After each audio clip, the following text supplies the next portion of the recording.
నమస్కారం.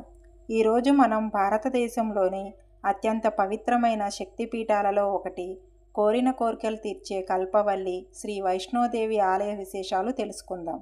ఈ ఆలయం ఎలా ఏర్పడింది, అక్కడికి ఎలా వెళ్ళాలి, దర్శన సమయాలు ఏమిటి వంటి పూర్తి వివరాలు ఈ వీడియోలో చూద్దాం.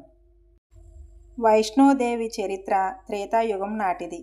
లోక కళ్యాణం కోసం మహాకాళి, మహాలక్ష్మి, మహాసరస్వతి తమ శక్తులను కలిపి వైష్ణవి అనే దివ్యశక్తిని సృష్టించారు.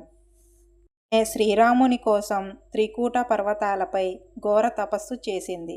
ఆ సమయంలో భైరవనాథుడు అనే మంత్రగాడు ఆమెను వెంబడించగా అమ్మవారు ఈ గుహలోకి ప్రవేశించి అక్కడ 3 రూపాల్లో వెలిశారు.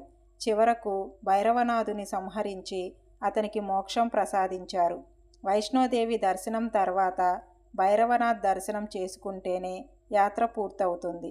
భైరవనాథుని ఆలయం శ్రీ వైష్ణోదేవి ప్రధాన ఆలయానికి సుమారు 2 నుండి 3 కిలోమీటర్ల దూరంలో త్రికూట పర్వతాలపై ఇంకాస్త ఎత్తైన ప్రదేశంలో ఉంటుంది.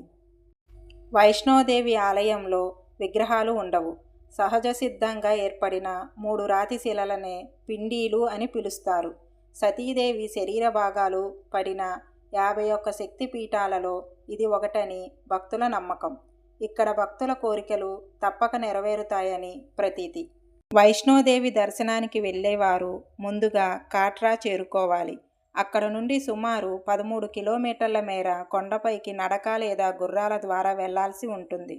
ఈ ఆలయం ఏడాది పొడవునా 24 గంటలు తెరిచే ఉంటుంది. అయితే ప్రతిరోజు ఉదయము మరియు సాయంత్రము ఆరతి జరుగుతుంది. దర్శనం కోసం మీరు కాట్రాలో యాత్రా పర్చి తీసుకోవడం తప్పనిసరి. దీన్ని ఆన్లైన్ ద్వారా కూడా బుక్ చేసుకోవచ్చు. ఈ సమాచారం మీకు నచ్చితే లైక్ చేయండి, షేర్ చేయండి. జై మాతాది.